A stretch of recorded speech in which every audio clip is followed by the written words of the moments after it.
লক্ষ্মীপুজোর সন্ধ্যায় ফের মুর্শিদাবাদে ভয়াবহ ঘটনা। সালারে এক স্কুল ছাত্রীকে দল বেঁধে নির্যাতনের অভিযোগে এলাকায় চাঞ্চল্য।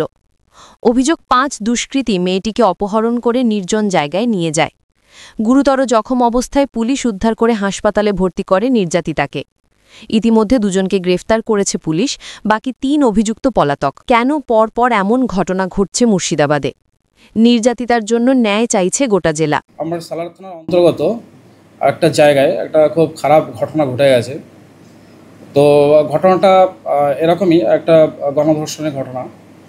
তো একটা মেয়ে তার বন্ধুর সাথে দক্ষিণখণ্ড দিক থেকে একটা রেস্টুরেন্ট থেকে যখন রাতে ডিনার করে ফিরছিল, ডিনার বলতে সন্ধ্যা সময়, ঠিক সেই সময় পথের মাঝখানে 5 জন যুবক একটা নির্জন জায়গায় পথের মাঝখানে তাদেরকে আটকায় এবং তাদেরকে মারধর করে। তার বন্ধুটা ওখানে ঘটনাস্থল থেকে কোনো রকমে পালিয়ে চলে আসে। তারপর 5 জন যথারীতি মেয়েটাকে টেনে নিয়ে একটা ঝোপের ভিতরে নিয়ে যায়। নিয়ে যাওয়ার পরে তারা মেয়েটার ইচ্ছার বিরুদ্ধে তাকে গণধর্ষণ করে। পরে তার বন্ধুটা পালিয়ে এসে মেয়েটার মাকে ফোন করে জানায় এবং মেয়েটার মা যথারীতি তার বাড়ির পরিবারের লোকজনকে নিয়ে উপস্থিত হয় এবং পুলিশকে ইনফর্ম করে। তারপরে আমরা তদন্তে নেমে দুজনকে অলরেডি আমরা অ্যারেস্ট করে নিয়েছি। তাদের নাম, একজনের নাম হুমায়ুন শেখ আর আরেকজনের নাম সম্ভবত হুমায়ুন শেখ আর একজন নাম আসলাম শেখ। দুজনকে আমরা অলরেডি অ্যারেস্ট করে নিয়েছি। ইনভেস্টিগেশন চলছে, আরও 3 জনের খোঁজ আমরা চালিয়ে যাচ্ছি। আশা করি তাদেরকেও খুব তাড়াতাড়ি আমরা ধরে ফেলবো। আর মেয়েটা যাতে খুব তাড়াতাড়ি তাকে আমরা ন্যায় দিতে পারি সেদিকে আমাদের দিক থেকে, আমাদের প্রশ্নের দিক থেকে আমরা সর্বদা চেষ্টা চালিয়ে যাব। ওই 3 জনের নাম পাওয়া গেছে স্যার? বাদ বাকি 3 জনের নাম ওদের মুখ থেকে আমরা পেয়েছি। একজনের নাম রাজকুমার, একজনের নাম বুলেট আর একজনের নাম রাজু শেখ। ওদের যেটুকু প্রাথমিক ইনফরমেশন পাওয়া গেছে, ওদের সবার বাড়ি কুলুরি, সালার থানার অন্তর্গত কুলুরি গ্রামে। মেয়েটার বয়স মানে 14.5 এরকম হবে। নাবালিকা। হ্যাঁ হ্যাঁ,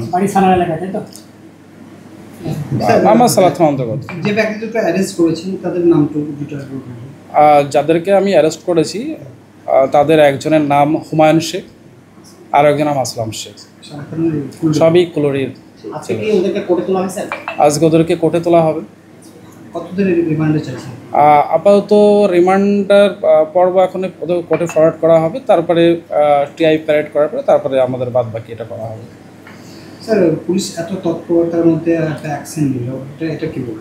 এটা দেখুন, সত্যি বলতে মানে আমার টিম, শুধু আমি না, আমার টিম মোটামুটি সবসময় আমরা অ্যাক্টিভ থাকি যাতে সালারবাসীর মানে যে কোনো খারাপ সময় আমরা খুব তাড়াতাড়ি তাদের পরিষেবা দিতে পারি।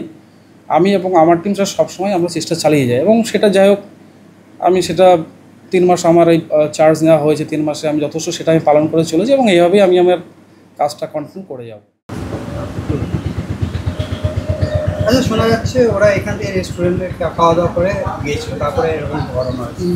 আমি গ্র্যান্ড প্যালেসের ম্যানেজার, ঠিক আছে। বিকাল 5টা থেকে আমাদের এখানে চরম ভিড় ছিল। ওই মুহূর্তে অনেকগুলো কাস্টমার ছিল।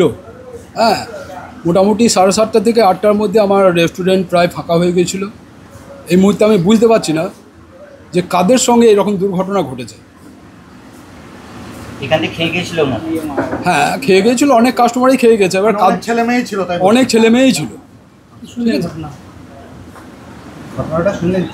ঘটনাটা শুনলাম যে 2 জন, একজন মহিলা আর একজন ছেলে, দুজনে বেরিয়ে যাওয়ার সময় 8টার নাগাদ ওরকম একটা দুর্ঘটনা ঘটেছে।